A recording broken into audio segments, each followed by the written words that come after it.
This is NDTV. And you're watching NDTV Prime. In association with Micromax. Nothing like anything.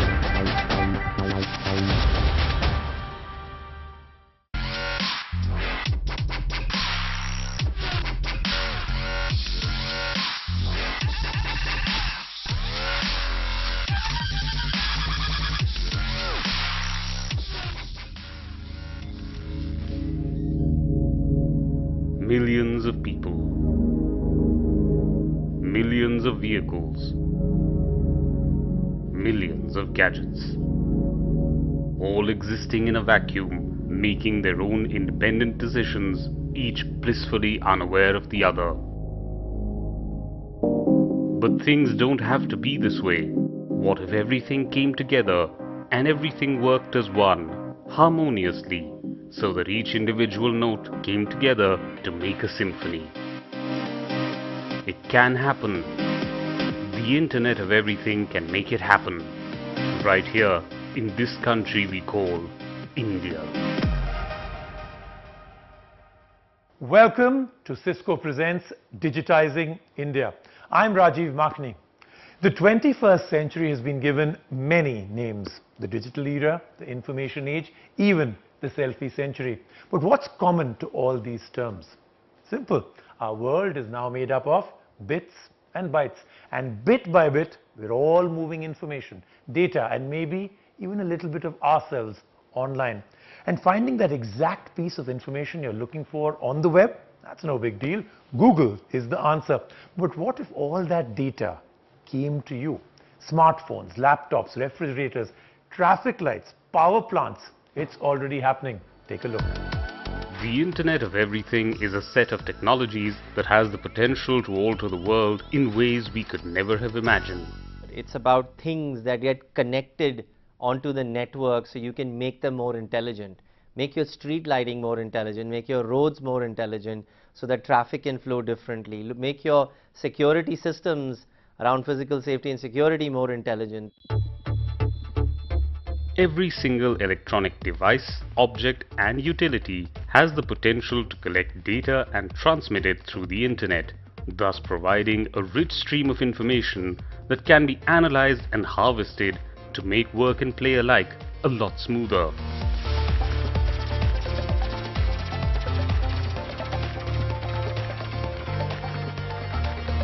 The Internet of Things just gives you many more data sources. So to give you an example, I mean, if you're running a factory, today you can have embedded sensors on the shop floor, you can have self-healing machines. So literally you can have a completely automated process of grabbing data from everything that's moving and analyze it, use big data and get better information. It is impacting each and every human life, okay, and it's going to have a huge impact. It is a revolution which is going to impact the society, it is going to impact the business models, it is impacting the technology, and it's going to be a huge productivity gain. But for all this to happen, cities and countries need to digitize, meaning connect their disparate utilities, government services, businesses, institutions of knowledge, banks, factories, and just about anything else one can imagine. Imagine a city where all these systems work in concert with each other, where roads alert you to traffic holdups, where information finds you before you even realize you needed it. The way we define a smart city is, first of all, one where all of the departments and the multiple functions in a city are connected to each other, are sharing information. Today, if there is an ambulance that needs to go pick up somebody who's in need of help, does that ambulance have information on which roads are full of traffic and they need to avoid that? The answer in most cities is no, right? Does the traffic department have that information available to them? The answer is yes. So if those two departments were able to talk to each other and were able to share that information, then it could probably lead to potentially saving lives that way. हम स्वागत करते हैं भारत के प्रधानमंत्री माननीय श्री नरेंद्र मोदी जी का. And that's where the Government of India's Smart City mission comes in. An ambitious plan to create 100 smart cities across the length and breadth of India over an as yet undefined time frame. On June 25, India's Prime Minister Narendra Modi officially launched 3 ambitious projects: the Smart Cities Mission, the Atal Mission for Rejuvenation and Urban Transformation, and the Housing for All Mission in New Delhi. The aim? To create modern urban infrastructure across all of India's states that is capable of dealing with the next wave of urban immigration and to provide housing for all by 2022. So what exactly is a smart city? मेरी आवश्यकता से भी वो एक कदम आगे हैं। मेरे हिसाब से यही स्मार्ट सिटी है कि नागरिकों की जो आवश्यकता है उससे 2 कदम आगे चले। With the union government encouraging competition amongst the Indian states to create the best smart cities, it's the residents that stand to gain the most.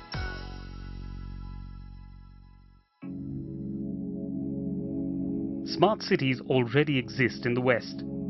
The Spanish city of Barcelona has started to connect everything from its streetlights to its parking spots through the magic of the Internet of Everything. The question is not whether the technology is ready or not. The question is whether the cities and the different sectors are ready to adopt that phenomenon. But India's challenges are different. Our metros have populations far in excess of anything seen in the Western world. For example, while Barcelona's population is 1.6 million, New Delhi's population is a whopping 25 million, more than 15 times higher. It's been projected that 40% of India's population will live in urban areas by the year 2026. India's cities are already bursting at the seams, and they're showing their age too.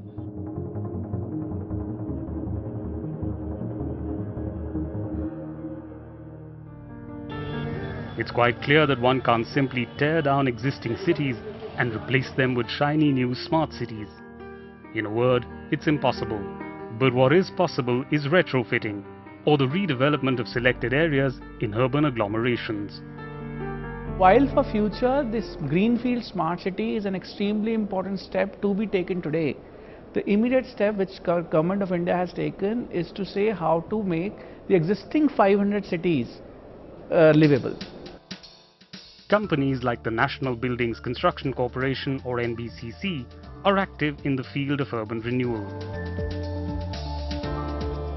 The NBCC's work in areas of Delhi such as New Moti Bagh and East Kidwai Nagar has been recognized as being in tune with the smart mantra of retrofitting populated localities in urban areas. New Moti Bagh is a residential colony built for the exclusive use of senior civil servants, judges and top politicians. Completed in 2014 and spread over 105 acres, the complex can boast of solar-powered streetlights and tree-friendly planning. But what's really noteworthy is that New Moti Bagh takes only its drinking water supply from the NDMC. All other water is recycled from sewage.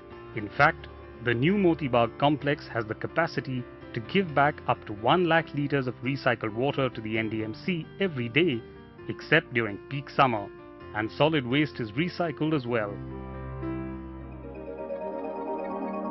What's exciting about the New Moti Bagh project, as well as ongoing projects like the one at East Kidwai Nagar, is that they mark a new, green way of thinking. But add a little technology to the mix, and green could become smart green. Electricity, today the losses are 30%. We can save almost more than half of the losses by implementing intelligent smart grid solution. Similarly, the water leakage is high, where we can save at least up to 15 to 20% by deploying a smart water system. Similarly, for the transportation system. Mass rapid transit is another key to decongesting metros. With the number of vehicles on India's roads growing astronomically, public transport becomes essential. Many cities in India already have metro transport systems, including the DMRC, Delhi's famous metro service.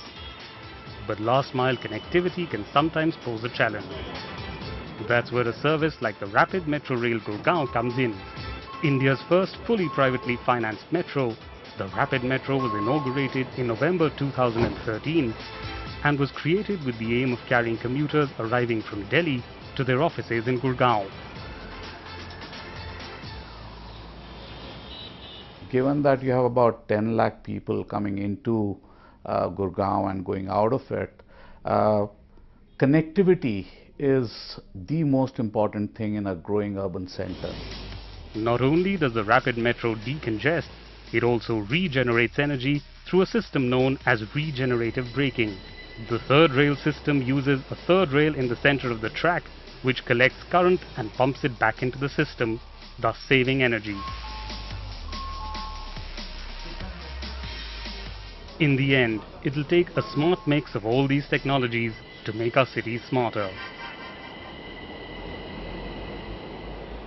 Smart cities, smart energy, smart technology, all coming together smartly to make life better for all of us. But what about smart security and a smart way to work? Be smart and stay tuned. We'll be right back with Cisco Presents Digitizing India.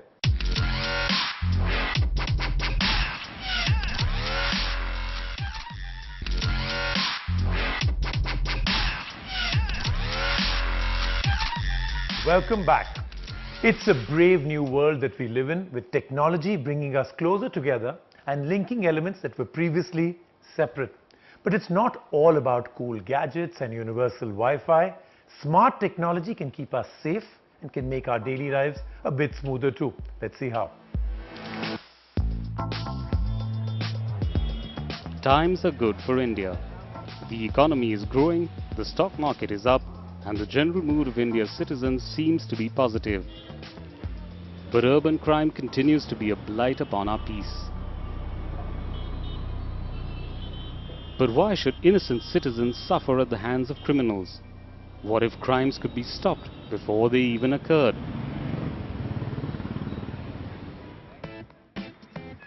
Lucknow, capital of India's most populous state, Uttar Pradesh.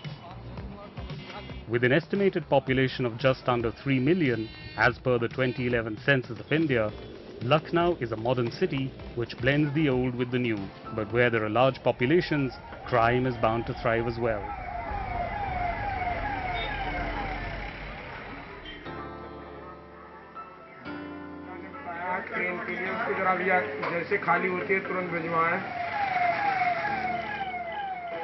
The solution? Smart technology. नमस्कार Lucknow police control room से जी बताइए क्या समस्या है This is the Lucknow Smart Surveillance Project. Launched in April 2015, the Smart Surveillance Project is a state-of-the-art scheme designed to serve and protect the citizens of Lucknow smartly. Installed at a total of 70 locations, the project utilizes 280 CCTV cameras with varying capabilities. We identified about 80 junctions, important road junctions, where we thought that we must have the modern CCTV cameras with latest technology, and the feed of these CCTV cameras is being brought into the control room, where we have 24/7 manning by trained police personnel, who have been trained in this craft. And all that video footage comes right back here to the Lucknow Command Center. And here's where smart technology really comes into its own. कहीं भी भीड़ भाड़ है या कहीं कोई आपत्तिजनक चीज़ हमारे कैमरे की निगाह में आता है, तो ये हमारे ऑपरेटर को पॉपअप देकर सतर्क करता है। कोई गलत चीज़ हो रही है, कोई अलार्मिंग चीज़ हो रही है या कुछ भी लॉ एंड ऑर्डर के अगेंस्ट हो रही है, तो उसकी सूचना हमें हमारे ऑपरेटर को मिल जाती है। उस हिसाब से हमारा ऑपरेटर यहाँ से मॉनिटर करके डिस्ट्रिक्ट पुलिस को, थानों को अपना इंस्ट्रक्शन भेज पाता है। और सबसे अच्छी चीज़ ये है, ऊपर हमारा मॉडर्न कंट्रोल रूम है जो डायल 100 सुविधा से युक्त है, जिसमें हम ट्रैफिक, फायर और इमरजेंसी नंबर 100 और 112 की कॉल टेक करते हैं। हमारे पास गाड़ियों का 100 गाड़ियों का फ्लीट है, जिनको हम 10 मिनट के अंदर पीड़ित तक पहुंचाते हैं। इस कंट्रोल रूम को और ऊपर के कंट्रोल रूम को हम लोगों ने इंटीग्रेट कर दिया है। यहाँ की फीड हमारा जो डिस्पैचर सेक्शन है वो देख सकता है और बिल्कुल लाइव सीन देखकर थाने को और अपनी जो हमारी फ्लीट है, जो उसमें हमारी पावर गाड़ियां हैं, उनको इंस्ट्रक्शन पास करता है। The ANPR, or Automatic Number Plate Recognition System, uses optical character recognition to automatically detect the number plates of cars filmed by the CCTV cameras.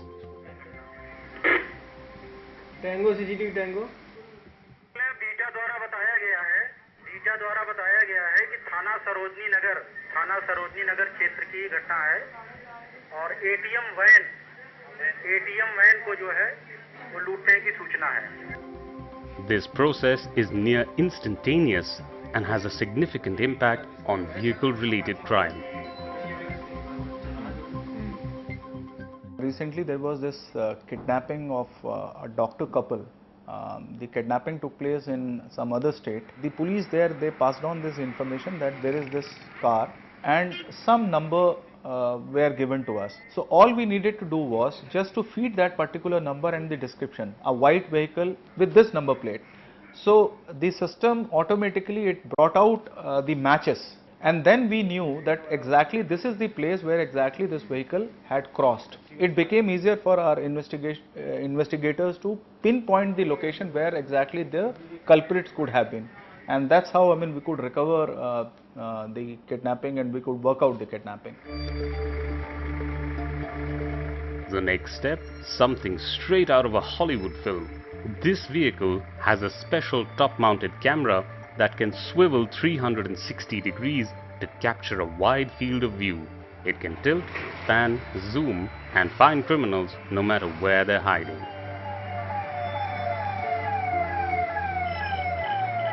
Taken as a whole, the Lucknow surveillance project appears to be an effective way of combating crime.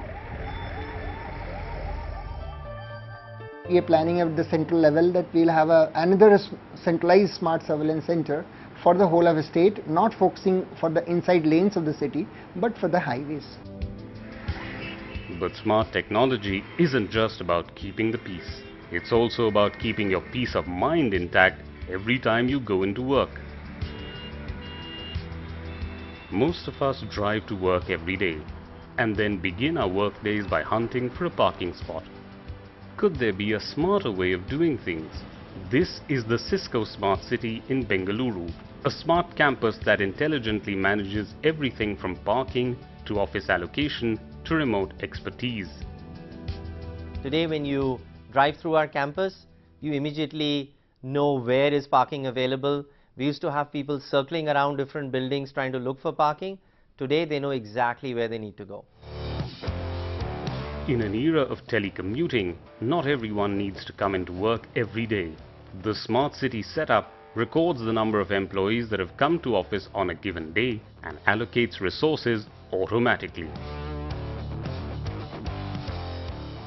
If there is a department which has 50 people, not all 50 people come to work every day. So there might be maybe 40 people who come to work.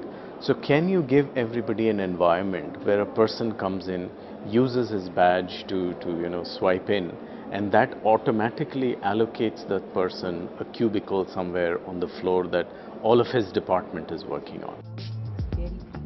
With other state-of-the-art features like a remote expert kiosk, the smart campus is truly a remarkable facility. But perhaps most important of all, energy consumption is constantly monitored and controlled in order to minimize the impact on the environment. Ultimately, a smart city is made up of many different components: smart living, smart transport, smart security, and of course, a smart way to work. As this country continues to digitize, we will all take one step closer to the vision of a smart and fully digital India. We're all feeling smarter already. Next week though, we'll show you how governance can and is benefiting from digitization and how the Internet of Everything is helping more and more Indians be a part of the digital economy. Thanks for watching Digitizing India. See you next time.